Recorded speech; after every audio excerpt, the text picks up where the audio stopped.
दबंग 4 film दबंग 4 के द्वारा बड़े पर्दे पर किस रियल लाइफ दबंग की कहानी को दिखाया जाएगा। फिल्म के रिलीज के पहले ही क्यों बताया जा रहा है इस ब्लॉकबस्टर को हिट। स्वागत है आपका बॉलीग्राज स्टूडियोज में।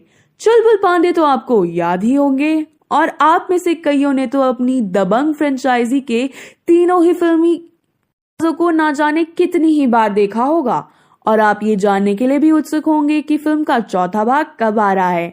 तो आप जुड़ चुके हैं अपनी होस्ट प्रिशा के साथ बॉलीग्राज स्टूडियोज में और आज मैं आपको बताने जा रही हूँ कुछ चटपटी बातें इस ब्लॉकबस्टर फिल्म से रिलेटेड।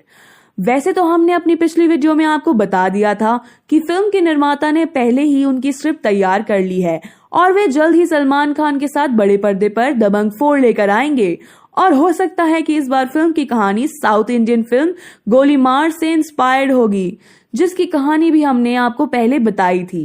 एक छोटे से रिकैप के लिए, यह फिल्म एक ऐसे पुलिस ऑफिसर की है जिसे अपनी बहादुरी के कारण एनकाउंटर स्पेशलिस्ट बना दिया जाता है, लेकिन कुछ करप्ट ऑफिसर उन पर झूठा इल्जाम लगाकर उसे मारने की कोशिश करते हैं, जिसके बाद हमारा ये ईमानदार पुलिस ऑफिसर एक गैंगस्टर बन जाता है और उन भ्रष्टाचारी पुलिस ऑफिसर के खिलाफ एक लड़ाई लगता है।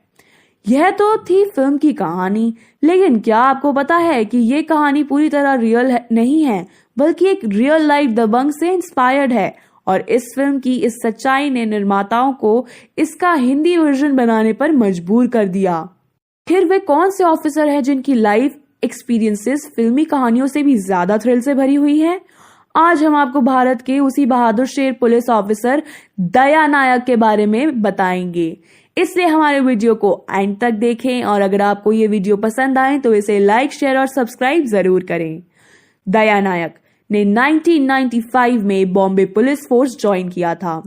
उनके हाथों पर पहला एनकाउंटर 31 दिसंबर की रात हुआ, जब उन्होंने छोटा राजन के 2 सदस्यों को गोली मारकर हत्या कर दी थी, क्योंकि उनकी गैंग ने उन पर गोलियां चलाई थी।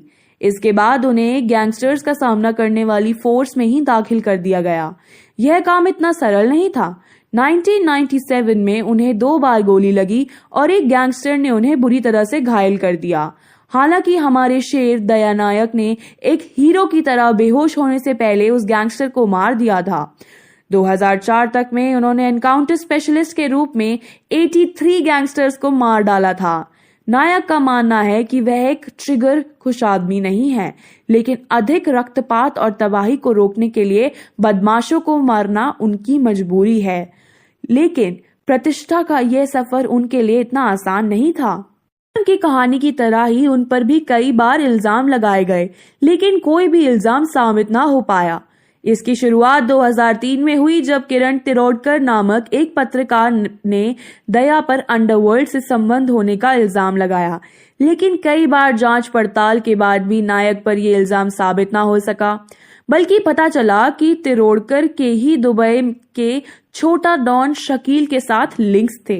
इसके बाद साल 2006 में भी एंटी करप्शन ब्यूरो के एसीपी भीमराव घागड़े ने नायक पर भ्रष्टाचार से पैसे जमा करने का आरोप लगाया।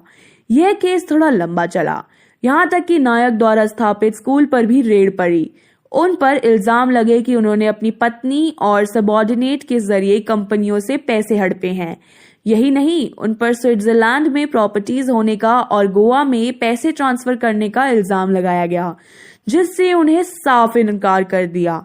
नायक के सपोर्टर का मानना है कि उनके सहकर्मियों ने उन्हें फंसाया है और नायक की माने तो घागड़े ही सबसे बड़ा भ्रष्टाचारी ऑफिसर है। कुछ समय बाद इस इल्जाम के पुख्ता सबूत न होने के कारण नायक को क्लीन चिट दे दी गई।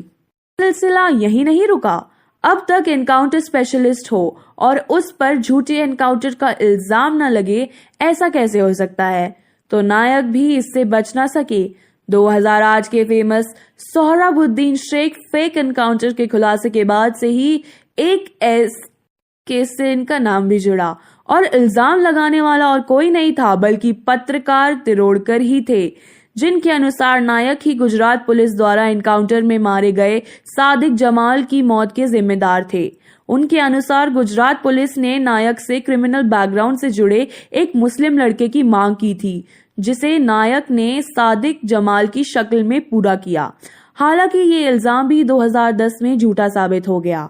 नहीं, कंफ्यूज मत होइए, हम किसी फिल्म की बात नहीं कर रहे हैं। ये रियल लाइफ पुलिस इंस्पेक्टर दया नायक की कहानी थी, जिसमें इसके बाद भी काफी मोड़ आए। तो आप समझ सकते हैं कि जब केवल ये कहानी इतने सारे ट्वीट्स और टर्न से भरपूर है, तो फिर फिल्म जिसमें कल्पना की कोई सीमा नहीं होती, उसमें तो धमाकेदार म्यूजिक, एक्शन, डायरेक्शन और डायलॉग के साथ यह बड़े पर्दे पर कितनी ही जमी होगी। इसलिए इस पर बनी तेलुगु फिल्म गोलीमार को दर्शकों का इतना प्यार मिला कि अगर आज भी किसी चैनल पर यह फिल्म आ रही हो तो रिमोट को छूने का दिल ही नहीं करता। अब क्या अरबाज और उनकी टीम इसी मैजिक को रिक्रिएट करने में सफल हो पाएगी, यह तो हमें आने वाले समय ही बताएगा।